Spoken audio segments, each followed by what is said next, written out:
What's up, guys? So just finished watching the new Peaky Blinders movie, the Immortal Man on Netflix that just came out, and I got a lot to say about it. This is going to be a full spoiler review, so if you haven't seen it yet, go check it out first. But with that being said, let's get right into it. So I was kind of hoping this movie would finally give us that closure that we needed. And so does it deliver? That's the question. And the answer is yes and no, because this movie doesn't pick up right after where the show left off. It jumps forward several years in the world that feels completely different from the show. New villains and a new landscape. Tommy is in hiding, haunted by everything he's done in his family's ghost. Duke is now running the Peaky Blinders, and Ada is fighting her own battles in Birmingham. Then you got, characters like Arthur, Finn, and Charles, and honestly, they're either barely there or not at all, and the biggest one being Arthur, right? I feel like that's going to be very divisive here. And yeah, the decision to have Tommy kill him off screen is going to definitely divide people. But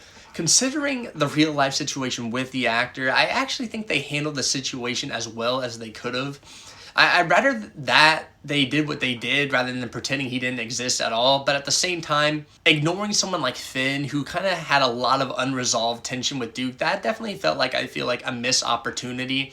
And that's kind of the biggest thing with this movie. It feels very separate from the series. This isn't about wrapping up every little storyline from that show. This is about mainly just focusing on ending Tommy Shelby's story and then also setting up Duke as the new future for the Shelby family. And I will say that the performances are great here. Cillian Murphy is still incredible as usual as Tommy. Barry Keoghan as Duke, I feel like it was perfect casting. He really feels like someone who belongs in this world. You can see that internal struggle in him, wanting to be powerful but also wanting to do things differently and in his own way. And Tim Roth as a villain is solid, not as iconic as past villains, but he feels like a real threat here. When he kills Ada, that's a huge moment, and I know people are going to also be split on that, but I think it was very necessary because Tommy needed something to, one, pull him back into this world. And thematically, this has always kind of been the story. Everyone around Tommy dies, and that's just the curse he's had. And I actually think they handled Tommy's ending really well as well. That decision to have him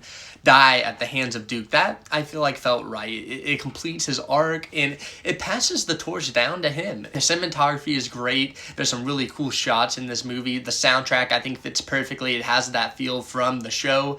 The acting is strong, and it does have a slower start, but once it gets going, it really locks in. Overall, I enjoyed it. Not, the best Peaky Blinders story we've gotten, but a strong conclusion for Tommy Shelby, and so I'm going to give it a 7.5 out of 10.